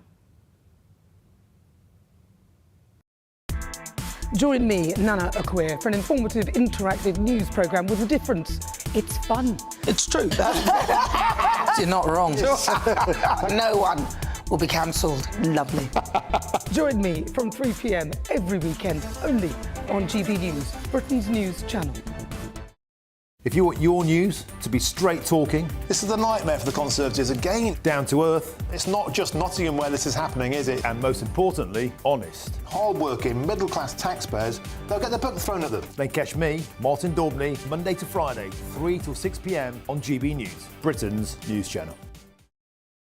In the GB newsroom, we bring you the news as it happens. With our team of dedicated journalists across the UK, GB News brings you accurate reporting of the day's topical agenda.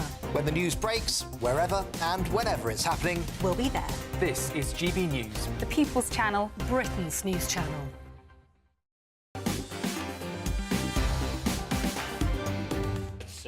OK, what a busy show it's been. Well done to Katie, Josh and Maria for all of their help the other side of the glass. The emails are coming in thick and fast. What do you think about Reform UK? A force for good or ill in British politics? Well, Liz says, Mark, Reform are the only credible, honest and trustworthy party now. Today was amazing. The speakers and the speeches were from the heart. Nothing racist at all. Others are running scared and doing dirty tricks. How about this?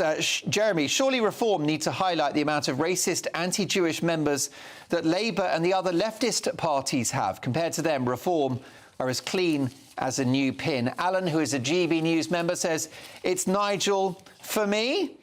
And how about this from Nicholas? Mark Dolan, just after clickbait, shocking, and get a haircut. Well, that's a bit harsh, but you might be right about the hair. Do keep your messages coming at gbnews.com/your say. First up, we got tomorrow's papers.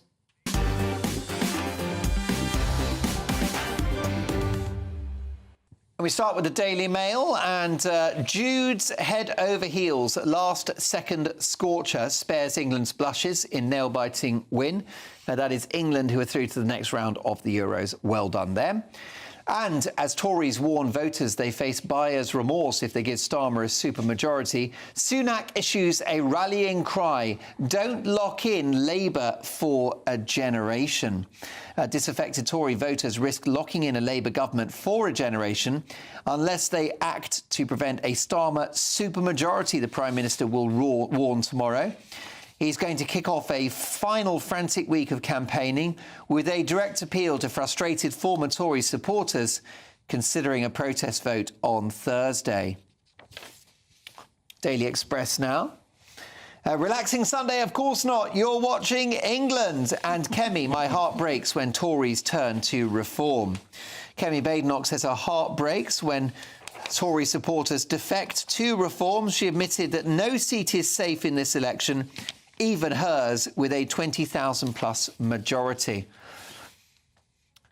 Guardian now. Labour can stem populist threat by improving lives, says Starmer. Keir Starmer has warned that a new Labour government would have to stave off a rise of the populist right by urgently restoring faith in British politics through deeds, not words, and making a material difference to people's lives. As the election campaign enters its final days, the Labour leader said that while hope has been kicked out of people, his plans for economic growth across the country, the NHS and the transition to renewables could help bring it back. And far right takes the lead in the French elections. Daily Star, Bellingham saves us, then Harry wins it. Way Jude is the headline. Daily Telegraph, Le Pen, I have wiped out Macron. Marine Le Pen declared her party had practically wiped out Emmanuel Macron after winning the first round of voting in the French elections. And Putin is hoping for a Labour victory, says Rishi Sunak. Metro, England 2, Slovakia 1. Slova the moon is the headline there. Daily Mirror, fans put through hell. England keep dream alive, just. And the I newspaper, UK heading for stagnation after the election. Labour and the Tories are told. Dozens of economists warn that Rishi Sunak and Keir Starmer are failing to offer a serious plan to grow the UK economy, with lack of investment set to choke recovery. And those are your front pages. For full reaction, I'm delighted to welcome my top pundits this evening. We have Neil Parish, Linda Jubilee and Emma Burnell. OK, folks, lots to get our teeth into. What do you think about this one, Linda? Don't lock in Labour for a generation. That's the Prime Minister, Rishi Sunak. It's kitchen sink time for him, isn't it? I guess, but the problem here, and I was a staff reporter on the Daily Mail, so I've got a great deal of time and admiration for that newspaper, because it's said no one ever. For 4 or 5 years of my earlier years. Was it respectable then? It was. I'm only kidding. I think it's a cracking paper. I think he's got his finger on the pulse most of the time. But I'm honestly amazed at this. This isn't a new headline. Yeah. Again and again and again, the Daily Mail is warning about Starmageddon. It's warning about what's going to happen when Starmer comes in with the budget. Fair enough, I'm concerned too, but you do it day in, day out, and I know in political communications the theory is that the more you repeat something, the more likely is that message is to go home. But frankly, I think tomorrow people are going to be going to the footy. They're going to be going to other newspapers to read about other things because they're fed up with this message. Well, they were right to be worried about a Labour government, aren't they, Emma? Taxes are going to go up, inflation's going to go up because the unions will get their pay rises. We're going to be double broke by the time Labour are finished with us. We couldn't be more broke. We've got hope. Hope is coming. Change is coming. Thursday is coming. Hope doesn't pay the bills. Hope doesn't pay the bills, but a better economy does, and that's what we're looking at. Look, are things going to change by Friday morning? No, I'm not going to pretend that. But I think the story in The Guardian, I think, is really, really the most important, not least because it mirrors something I actually wrote a week ago in my fabulous newsletter, which is that How can people get hold of your newsletter? My newsletter is called Hard Thinking on the Soft Left, which is a terrible title, but that's what it's called now. And it's on Substack. But I think it's improving people's lives gradually through hard work and politics, but not like endless Punch and Judy politics, but just rolling out the sleeves, getting on with it, governing calmly. I think what people want, more than anything else, is less politics in their lives, less feeling like we all have to care about politics all the time. Yeah, I agree with that. And I think that's what are fundamentally what Labour's offering. I just wonder whether Keir Starmer has more poetry than policy. This is just, this is a lovely sentiment, isn't it, that we're going to improve people's lives. What about the sort of the brass tacks of it? Do you think Labour is going to get the economy growing and fix Britain, Neil? I think it's going to be difficult for Starmer. I think Keir Starmer, I think getting in probably is going to be the easy part. I think actually governing this country and actually, in May we still borrowed £15 billion more to balance the books in 1 month than we actually earned. So we're starting from a very low base, and so therefore there's a lot to be done. I think the trouble is that the problem the Tories have got is that they've had so much division over the last few years that people don't necessarily believe them. But I will say this quite clearly, that Labour will tax more and it will be very difficult. I think people will vote for change because they don't like the government they've got. But what does worry me is a massive supermajority because, Parliament works better if you can hold the government to some sort of account. If you've got a majority of 150 to 200, there is no way you can hold that government to account. And I think that is the most worrying part for me because Reform is completely splitting the right-wing vote, and they're not a form of the Tory party. If you vote Reform, you're actually letting Starmer in. It's quite clear. If you halve the right-wing vote, if you took, you can't take all 14%, but if you took 14% for Reform and 21% for the Tories, added them together, Labour's on 38%, you'd actually have 35-38%. You'd have quite a lot closer election. Possibly a hung parliament. Possibly a hung parliament. But you see, the way it's been split, and Keir Starmer doesn't really have to say anything because the more he says, the more he's a hostage to fortune. And you take immigration. What is his solution to it? He hasn't got a solution. He hasn't got a solution whatsoever. He's going to smash the criminal gangs. Yeah, well, look, I've spoken to already. Senior police officers who have told me he's whistling Dixie on that one. So there's a problem there. I say he's more polemic than policy. I don't think it's about poetry. I think it's about this polemic that goes on. The fact of the matter is that in this little stack of newspapers here, we've got something from Paul Johnson. Now, I think we can all listen to Paul Johnson. The head of the IFS. The head of the Institute for Fiscal Studies. They crunch the numbers, don't they? That's right. It's the numbers that count. And actually, it will only be Keir Starmer or Rishi Sunak, and each one of them would have really, really severe problems. Taxes will go up under both regimes. Either one. And I think the problem. Yeah, I think the problem also is, and all parties do this, and I can say this because I'm not standing, is you completely overpromise, and everybody does it, and that's what got people actually, because people are actually quite disillusioned with politics because Labour on 38% is good, but I think Labour have done the opposite. But hang on, it comes down to the members of the public. You tell the members of the public, OK, you can have this service, but we're going to hike prices a little bit, we're going to hike taxes a little bit. How do you fancy that? They'll say no, and we're not voting for you. That's right. That's right. We've got to pay attention to that. Do you think that Labour voters will be disappointed by what Starmer does over the next 5 years, purely because the economy is so massively burdened with debt? Do you think they're setting themselves up for a fall? So I would say I think the opposite of Linda in terms of polemic. I don't think there's been any polemic. It's been, a very cautious campaign, a campaign really determined not to overpromise. Whether they can, under-promise and over-deliver, that will remains to be seen. I'm not really talking about the promise. I'm talking about the language I heard in the debates. But do you think that the Labour supporters are going to be disappointed by what happens, given the fact that the cupboard's bare, the country's broke? I think Labour supporters are aware that the cupboard is bare. We've all lived through the last few years. We live in this country too, Mark. I think that there will be a certain amount of goodwill from Labour supporters. For about 10 minutes, maybe? But there will be an expectation on delivery, and that's quite right. But the expectation of the Labour movement is pay rises for the public sector, massive investment in schools and the NHS. The money's just not there. So what are the political implications of that? Well, there's a lot of talk of bringing in private investment. Now, that's the basic growth plan, is to make the UK a much more stable economy that will therefore attract inward investment, particularly as a lot of the continent becomes a lot less stable. Well, we shall see if that works. Yeah. Linda first, then Neil.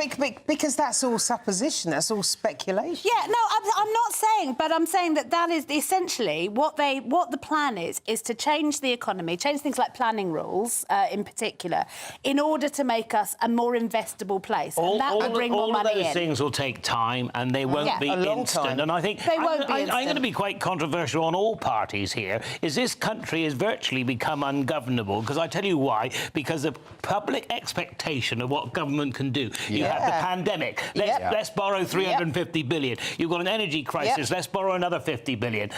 It can't be done, because in the end it's got to be paid for. And nobody in this election, and believe it or not, very rarely do I agree with the Greens, but on this one, they're the only ones that are actually saying probably you've got to put up taxes, not put them down. And it's interesting, because we promise people everything and we can't deliver it, and then it turns them off politics and they all go voting reform, which drives me absolutely mad. Of course it does.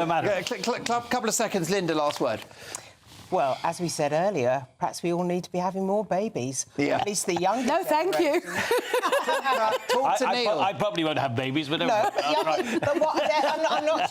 But I know what you mean. Neil is very good at getting heifers pregnant, so if anyone... Don't go there. Do not go there. If anyone could fix the population crisis... It's the ball that does that, not me, I hasten to add. Yeah, that's right. Yeah. OK, folks, look, lots more to come. More front pages. And in the last word, as the Sunday Times and the FT come out in support of Labour, does the backing of newspapers still matter in modern British politics? I'll be asking the former editor of the Sun newspaper, Kelvin Mackenzie. Plus, Kelvin will be reacting to the good news that England are through to the next round of the Euros. All of that and more in 2. Don't go anywhere.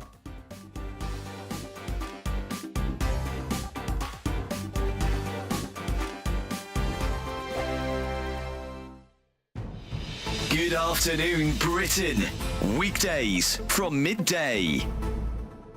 Wiltshire police have arrested 2 people after they sprayed orange paint on Stonehenge. Well, Just Stop Oil have shared a video saying it's to get the incoming government to sign up to a legally binding treaty to phase out fossil fuels by 2030. Of course, Stonehenge famously associated with oil, gas. I think the 5,000-year-old Neolithic Britons were prolific users of the internal combustion engine, and they drilled for lots of oil, so it makes perfect sense, of course.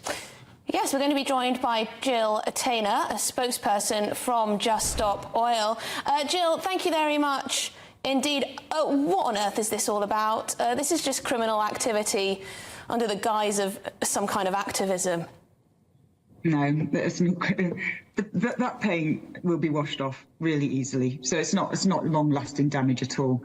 Unlike the damage that is being done now by the fossil fuel industry, and just keeping burning fossil fuels, putting more CO2 into the atmosphere, You're right. The Neolithic people were not prolific users of fossil fuels. They did not cause the kind of damage that we're causing now. That's all been within since the Industrial Revolution in the 150 years. So because this is it's when washable, the damage has been done. So because this stuff can be washed off, ergo there's no issue here.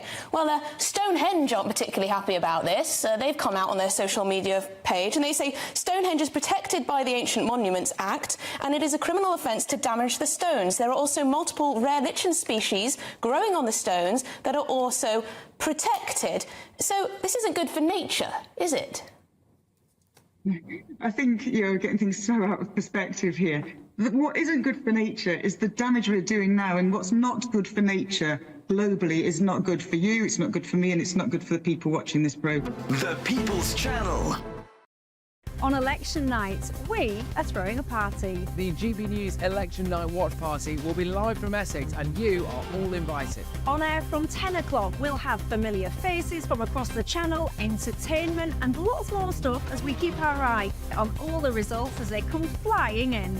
If you want to join our live Election Night Watch Party audience, scan the QR code on screen or go to gbnews.com/election party. Congratulations to the GB News winners at this year's Trick Awards. And the winner of Interview of the Year is... Alistair Stewart reveals his heartbreaking diagnosis to Camilla Tominey. And the winner is GB News Breakfast. And the winner is Nigel Farage. And thank you to you, our GB News viewers and listeners, for making us the People's Channel, Britain's news channel.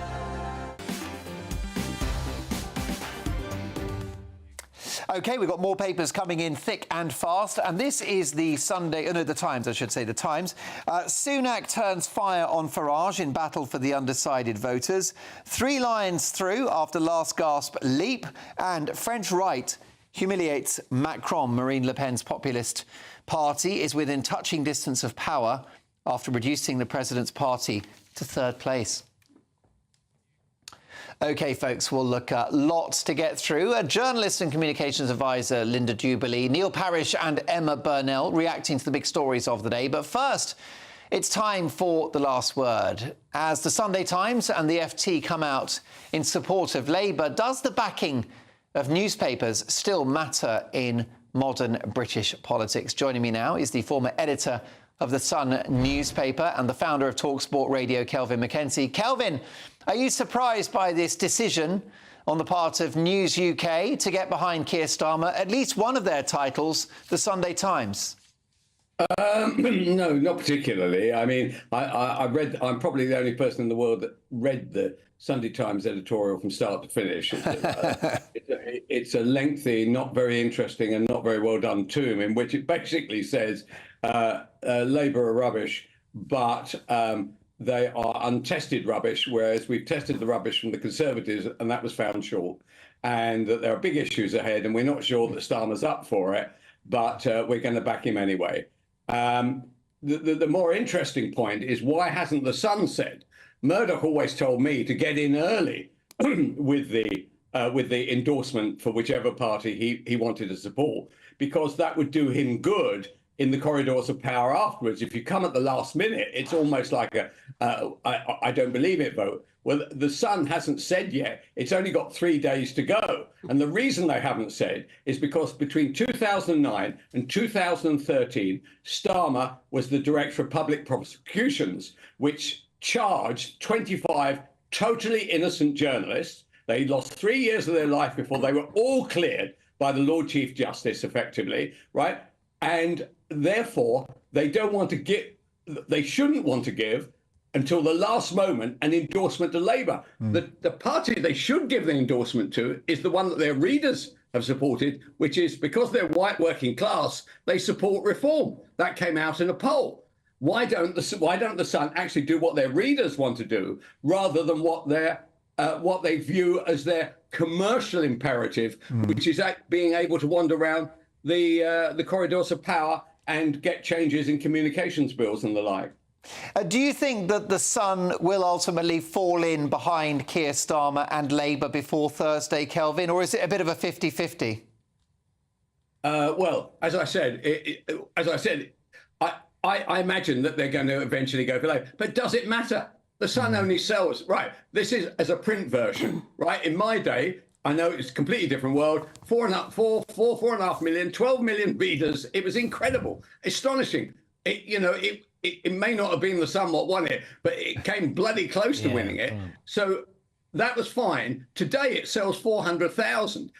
And an online endorsement on Sun Online isn't worth threepence. Who reads that, right? Boom. They're in the old days, yes, that may have meant something because at that time the paper was probably selling round about 3 million. In the good old days, 4.3 million under my expert tutelage. But those were different days. So the Sun Online, another brilliant headline, the Sun Online is a complete waste of space, and the Sun paper is actually read by elderly, white, working class, natural reform voters. OK, stay with us, Kelvin. I want to talk about the Euros in a second, but let me bring in my pundits if I can. Neil, Linda and Emma.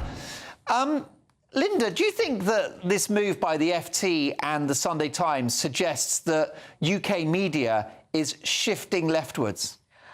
I think I've seen for some time, and I'm not sure whether Kelvin would agree with me, that certainly the FT has been heading towards Labour, and I think it does matter what those two papers do. I agree completely with Kelvin about reform, Sun readers and reform, but do reform matter to Rupert Murdoch? Probably not. Yeah. What do you think, Neil? Are you surprised by this move, particularly the Sunday Times, to support Labour? Yeah, more by the Times. The FT has always been sort of, of course, they're very much a Remain paper, basically, the FT, and was always going to go in that direction. So I'm not surprised by the FT. But the Times, yes, I think it's probably they are trying to choose the worst, the least worst of the alternatives. That's what the Times absolutely. is. Emma, briefly, if you can, do you think, as Kelvin was saying, does anyone really care what these papers come out in support of and who they support? Well, newspaper circulation is absolutely dropping through the floor, but they do still set the broadcast agenda. You know, we still do the paper. I was here this morning doing the paper review. The Radio 4 Today programme is led by the paper headline. So it does still set the agenda, even if the actual readerships are considerably lower. Yeah, and I guess it's symbolic. Kelvin, before you go, you founded TalkSport Radio, another career triumph for you. Can we talk about England's performance today? First of all, do you still rate Gareth Southgate, and is it coming home? Well, look, honestly, he's a phenomenally lucky guy, isn't he? Maybe literally with seconds to go, gives the whole nation a heart attack. Do you know what? I used to be massively hostile to him. I used to be massively hostile to the England team. Do you know what? They're through to the quarterfinals. I honestly, if they can carry on with this luck, who knows? They might end up owning GBNews as well. They're doing it is an astonishing performance. I don't know what to say. I'm just pleased they won, to be frank. Kelvin, it's great to see you. We'll catch up soon. My thanks to former national newspaper editor Kelvin Mackenzie, founder, I should say, of TalkSport Radio. Listen, folks, thank you so much for your company the last few days. I've really enjoyed it. I'm back for Mark Dolan tonight, Saturday and Sunday of next weekend. That's 9 to 11, Saturday and Sunday. There's a special different show that's happening on Friday evening. So a special particular schedule straight after the election. But you'll be hearing my first reaction to the winners and losers on Saturday night for my big opinion, my take at 10. Thank you to Neil, to Linda and to Emma. Well done to my team as well. Headliners is next. I'll see you Saturday at 9.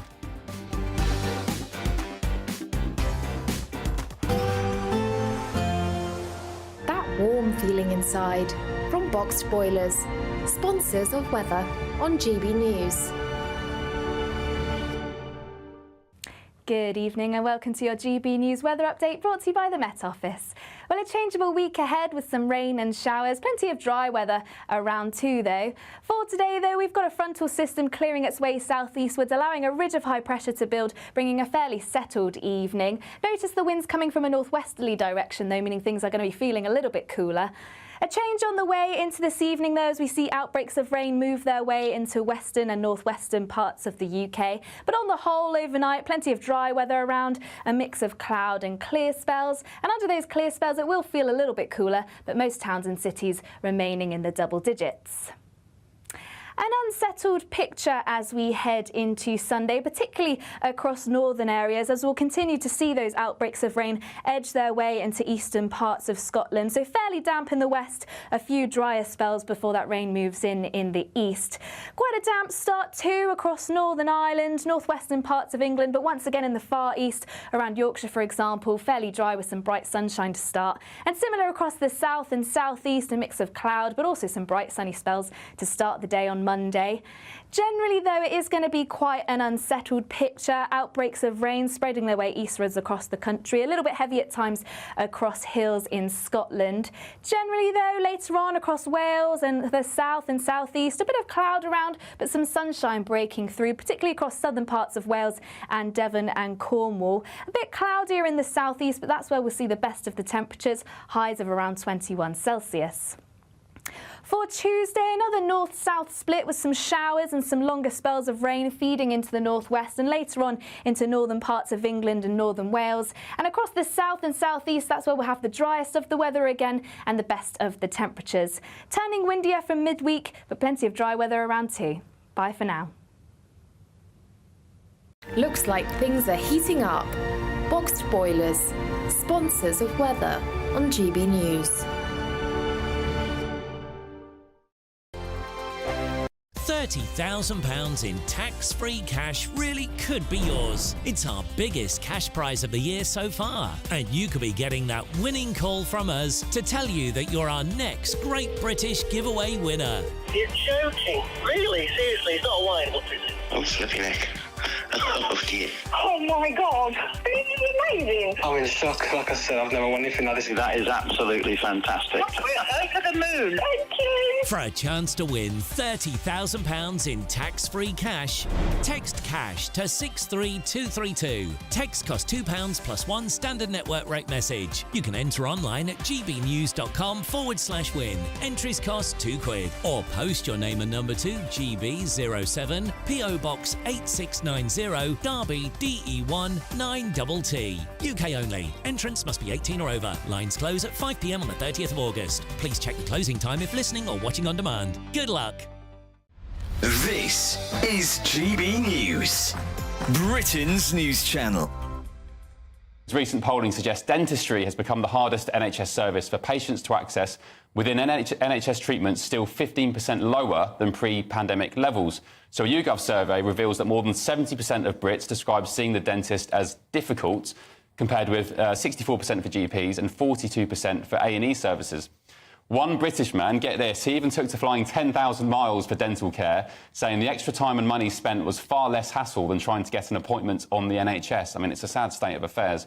And a shocking 1/5 of UK adults have also admitted to trying DIY dentistry, including the old trick of tying string around a wobbly tooth and slamming it in the door so it comes out. So should people be more careful when taking their teeth into their own hands? That is one of the problems. Obviously, population growth makes it much more difficult for people to access NHS services, but they need to then catch up on the other side with dental services and increase the amount of dentists and access to dentistry, and especially NHS dentistry, obviously. What's the cut-off age for free dentistry on the NHS? So it is 18 years old, but there are exemptions around maternity, pregnancy. There's some free care around pregnancy. We saw some data a few weeks back about the number one cause for child admission into A&E is tooth decay. I mean, that was shocking when I read it. It's really bad, and what happens is people, kids with multiple decayed teeth, they basically have to be put under general anaesthetic, and then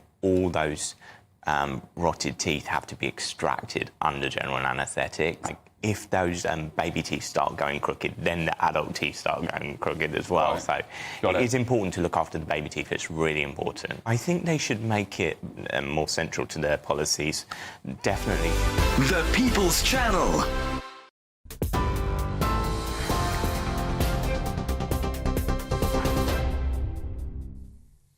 Very good evening to you. You're with GB News. I'm Sam Francis. A look at the headlines at 11.